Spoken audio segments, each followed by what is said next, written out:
And now may the words of my mouth and the meditation of my heart be always acceptable in thy sight, O Lord, my strength and my Redeemer. Amen. A few months ago, I got involved with the Publishers Clearinghouse sweepstakes. I am not a guy who buys lottery tickets or gambles a whole lot, but you see those commercials on TV, $5,000 a week for life, and then $5,000 a week for life for a friend. And you think, well, I could probably find some use for that money, and it's free entry. You don't have to buy anything. So I went online and I kind of started going through the sign-up process. It's a sweepstakes. It's a selling gimmick, much like a lot of other selling gimmicks on TV. In other words, it's a very high-pressure sales tactic. Buy now. Do this now. Sign up today. Lease this, get this, rent this. Put your name on this. If you don't hurry up and act, it will be gone. We hear these sales pitches all the time, very high pressure. And for the most part, we tend to tune them out because they can be quite aggressive. But when we think about that concept of enter today and win, there is some merit to that, I think, spiritually speaking. And what I mean by that is, in a spiritual sense, we must move. We must move from simply hearing the message to doing something about it. In other words, our spirituality, our spiritual growth, and our very salvation is dependent on how we respond to the message that we've heard. And I think that is made quite clear, not only in our readings this morning, but throughout the entire Bible. Let's consider our reading from Acts chapter 2, which is from the day of Pentecost, where Peter is addressing the crowd. And he gives them the whole story of Jesus and who Jesus was and what he did during his life and how he lived, and then how he was put to death, how he sacrificed his own life so that others might live. And then he gets to the culmination of this great speech to the crowd. And then from Acts 2:37, we hear the crowd respond. Brothers, what shall we do? In other words, Peter's given them the sales pitch. He's given them the message. Now it's their turn. They must respond. And they do. And we're told that 3,000 committed their lives to Christ that day.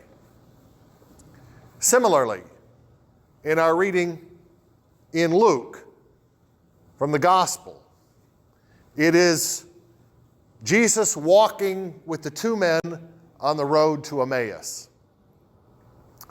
And he begins to talk to them and tell them and open their minds and their hearts to the scriptures and their meaning. And then all of a sudden, as he departs, the two men are left there. And they're discussing this, and they say, were our hearts not burning within us as he revealed the scriptures? They burned within us. They changed us somehow.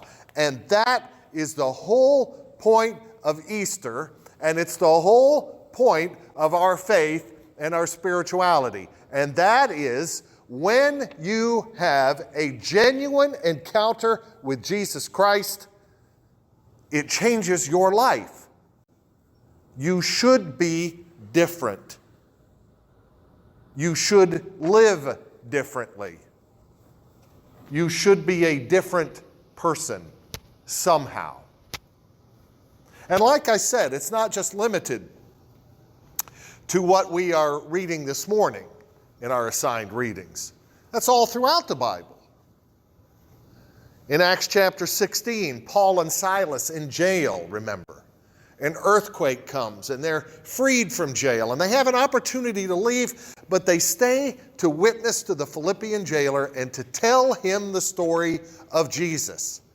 They give him the sales pitch. And what does he do?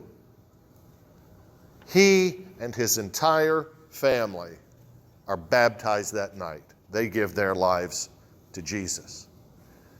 In Luke chapter 3, John the Baptist is preparing the way for Jesus. And he's addressing a crowd. And it's very interesting. He's telling them these things, and to listen to how they respond, they give the same response that the crowd did in Acts chapter 2 when Peter was talking. John was talking to the crowd, it says, and they asked him, "What should we do?" Then he talks to a group of tax collectors, and they say, "What should we do?" And then finally to a group of soldiers, "What should we do?" An encounter with Jesus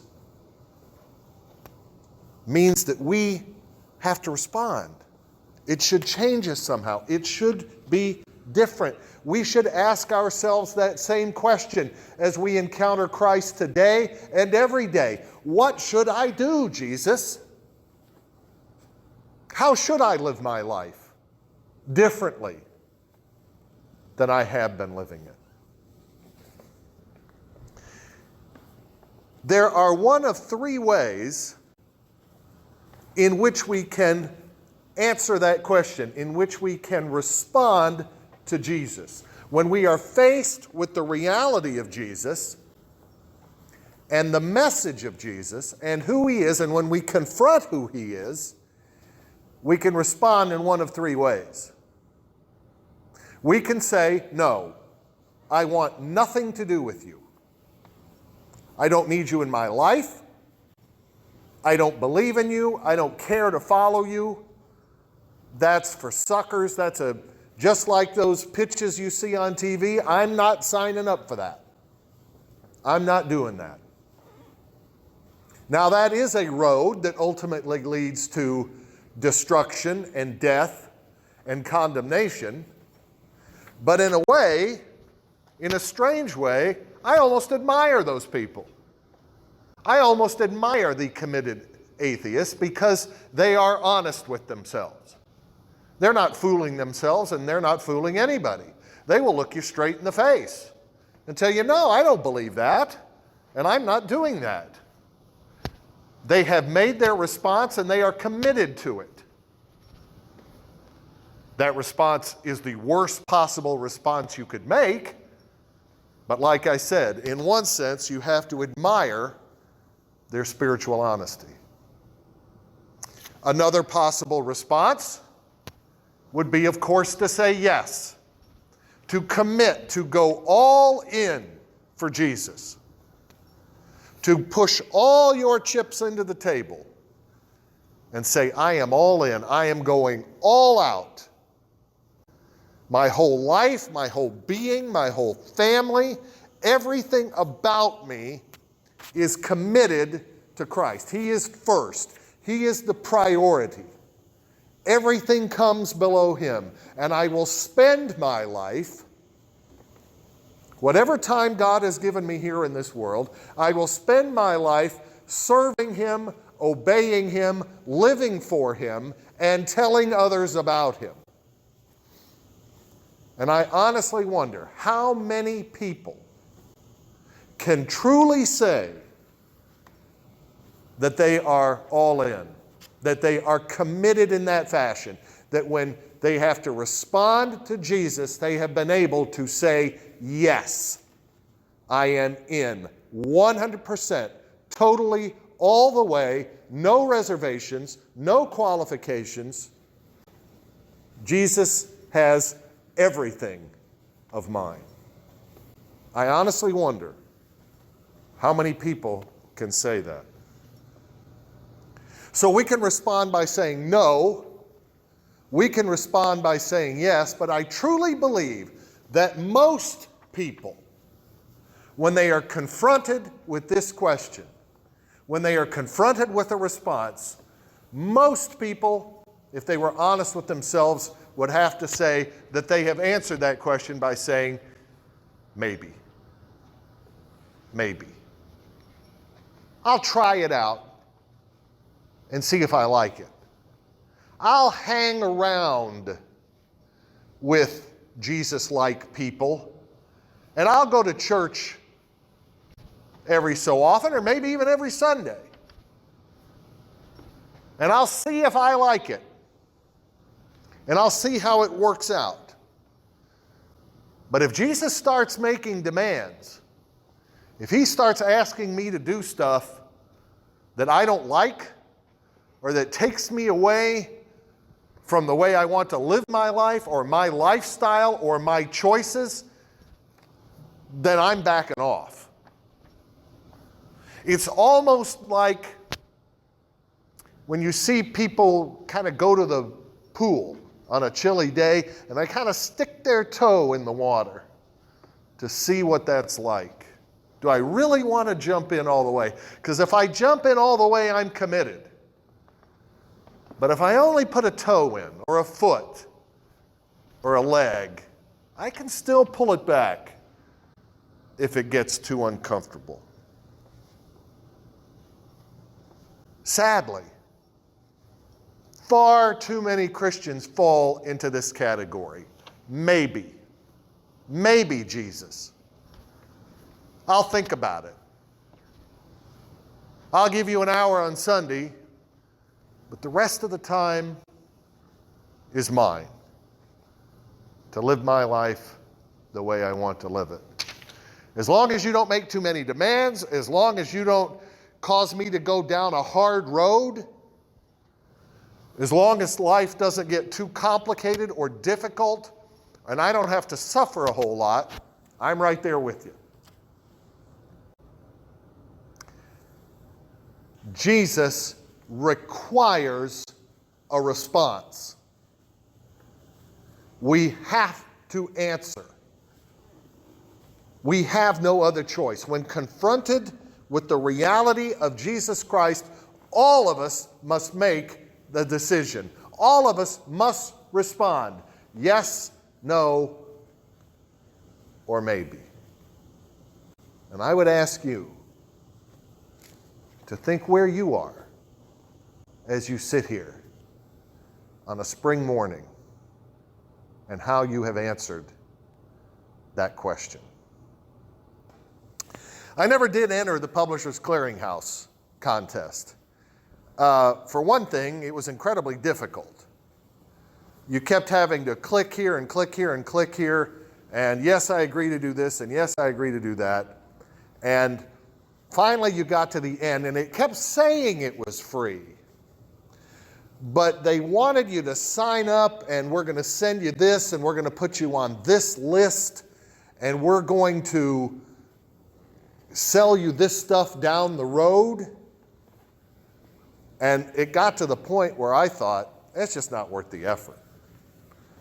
The chances of me winning this are slim, and I don't want to get on a list, and I don't want you to sell me anything. And I finally just walked away. I gave up. It's too hard. Is that where you are in your spiritual life? Because Jesus is still giving that same message today. We are still hearing that same message of the gospel today. And he is still calling today, looking for a response. Have you decided that it's too hard to follow? The rules are too hard. The requirements are too difficult. Have you decided that, well, the payout at the end isn't that big? It's not worth it to do all this stuff. It's not worth it to go all in. Have you decided that the pressure was just, the high pressure sales was just too much? It turned you off somehow, and you just wanted to shut it out and sit in peace. Don't shut out the message and turn away from it. I've lost nothing by not entering the Publishers Clearinghouse sweepstate or buying lottery tickets or signing up for magazine subscriptions. I have lost nothing. But if you say no to the message of Jesus and the invitation of Jesus, and even if you say maybe, you have potentially lost everything. How are you going to respond? How are you going to respond to a Jesus who invites you not just to hear his message, but to respond to it and to change your life? If you walk away with nothing else this morning, walk away with this.